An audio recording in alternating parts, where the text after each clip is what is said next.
কৈলাসহর বাগাচোড়া এলাকায় মারপিটে উত্তপ্ত, অভিযোগ পাল্টা অভিযোগ। কে সত্য কে মিথ্যা যাচাই করবেন আপনারা। উভয়ের বক্তব্য জনসম্মুখে তুলে ধরছি লাল শক্তি নিউজ চ্যানেলের তরফ থেকে। কৈলাসহর বাগাচোড়া এরিয়ার আনসার আলী নামে এক যুবক আজ থেকে প্রায় 6 বছর আগে আগরতলা জিরানিয়া এলাকায় বিবাহ করেছিলেন। বর্তমানে উনার স্ত্রী প্রেগনেন্ট। যদিও আজ থেকে 3-4 মাস আগে থেকে স্বামী স্ত্রীর মধ্যে মনোমালিন্যতা নিয়ে বাবার বাড়িতে আছেন বর্তমানে আনসার আলীর স্ত্রী। এদিকে আনসার আলীও বর্তমানে কর্মরত আগরতলায়। আজ উনার স্ত্রী এবং উনার শাশুড়ি অর্থাৎ আনসার আলীর বাড়িতে আসলে মহিলা প্রেগনেন্ট, উনার পোলিওর কার্ড নিতে এসেছিলেন এমনটাই অভিমত মা এবং মেয়ের। যদিও বাকবিতণ্ডতা তৈরি হয় আনসার আলীর পরিবারের লোকজনের সাথে, একসময় তা মারপিটে রূপ নেয়। যদিও মাথা ফেটে গিয়েছে আনসার আলীর শাশুড়ির। অপরদিকে আনসার আলীর মায়ের নাকের মধ্যে আঘাত লাগলে মা হাসপাতালে চিকিৎসাধীন, শাশুড়িও হাসপাতালে চিকিৎসাধীন।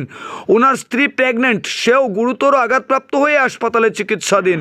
আনসার আলীর স্ত্রীর অভিমত, গর্ভে থাকা সন্তানটিকে লাথি দিয়ে মারার চেষ্টা করেছেন উনারই বাসুর। বর্তমানে ব্লিডিং হচ্ছে। প্রাথমিক চিকিৎসার পর আগরতলা জিরানিয়ার অর্থাৎ আনসার আলীর স্ত্রী এবং শাশুড়িকে আগরতলা জিবি হাসপাতালে রেফার করে দেওয়া হয়েছে। অপরদিকে আনসার আলীর মা বর্তমানে ঊনকোটি জেলা হাসপাতালে চিকিৎসাধীন। উভয়ের তরফ থেকেই থানায় মামলা দায়ের করা হয়েছে। উভয়ে বক্তব্য দিতে চাইলে আমরা তা জনসম্মুখে তুলে ধরি। সত্য মিথ্যা আগেই বলেছি, আপনারা উভয়ের বক্তব্য শুনেই যাচাই করবেন। ব্যুরো রিপোর্ট ও লাল শক্তি নিউজ। আপনার নামটা? আচ্ছা, আপনার বাড়ি? আগরতলা জিরানিয়া। তো এখন বর্তমানে কোথায় আছেন? আমি এখন হসপিটালে আছি। কোন জায়গাতে? কৈলাসহরে? কৈলাসহর হসপিটালে। আচ্ছা, জেলা হাসপাতালে। কি কারণে হাসপাতালে আসলেন? আমার মেয়ের বাসুর, 2 বাসুর জাল, তার শাশুড়ি তিনি আমার মারছে। বাইরে মারতেছে দেখতে আমি আগে গেছি, তো আমরা আসলাম আগরতলা। তাই প্রেগনেন্ট, তো ওই পোলিও কার্ড কিনতে। আচ্ছা, আপনার মেয়ের জামাইয়ের নাম কি? মেয়ের জামাই নাম আনসার আলী। হ্যাঁ, ট্রাইবেল মেয়ের বাইকে গেছে। কবে? প্রায় 2 মাসই গেছে। আচ্ছা, এখন আমরা এর আগে একবার মায়ের একলা আইসে, এর ভাসু এই হাসপাতালে আর আনসারের পুরোনো নেশা কইরা এই চা বাগানের ভিতরে তাইর সঙ্গে খুব খারাপ বিহেভ করছে আমার মেয়ের সঙ্গে। আচ্ছা, তখন আমি পরের দিন খবর পাই, আমি থানায় গেছি, আমি এফআইআর করছি। করার পরে থানার পুলিশরা থেকে সই দিয়া তাই হাজব্যান্ডে নিছে। নেওয়ার পরে আগরতলা যে মায়ের লগে খেলোগের সম্পর্ক, ওই মায়ের সঙ্গে আর ওই মায়ের সঙ্গে মিল্লা তাইরে ট্যাবলেট খাওয়াই, ওষুধ খাওয়াই আসাম নিয়ে পালাই দিয়েছে। ওইখান থেকে আপুপুরা যে পুলিশ, আসাম পুলিশ থেকে আমি তাইরে আনছি। তাই আমি কালকে মানা করতে না আইস না, এখান করে মার সব টেবিলে মারতেছে। কবে তার মেয়ে বলে জোড়া বাচ্চা আছে। আচ্ছা, ঘটনা হয়েছে আমার ছোটো চাচার বউ আর তার শাশুড়ি আইসে।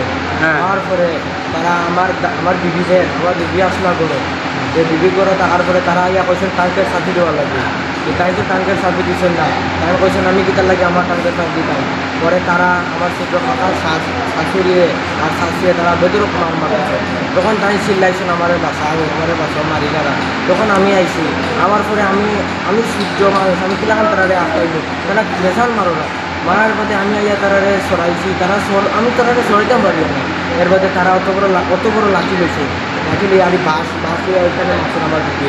মারার পরে এখান থেকে রক্ত গলায় মারে, আমার এইখানে পিছিয়ে ঘুম করিয়া মারছে। তোমারও মারছে? আমারও মারছে। আচ্ছা, তারা কয়জন আসলো? তারা আসলো 2 জন, বড় বড়। আচ্ছা, শাশি আমার নানিও এর আমার ছোটো চাচার শাশুড়ি। তারা মারার পরে এরপরে আমার ধরছে আর আমার ছোটো চাচার শাশুড়িয়ে ধরছে। তাই আমার বিবির গোলাপি মারিয়া মারার পরে তাই নেই আমার শাশি আইছেন বাঁচলিয়া মারার। তখন টান্ডে মারাত লাগিয়ে তার মার মাথাতে কেন পড়ছে।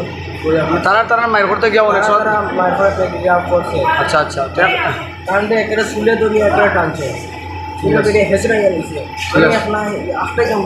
আচ্ছা, তোমার বাড়িতে তোমার কাকা অন্য কেউ কোন পুরুষ মানুষ বাড়িতে আসেনি? কেউ আসেনি, আমার কাকা ঠিক আছে, আমি আর আমার দাদি আছে। ঠিক আছে।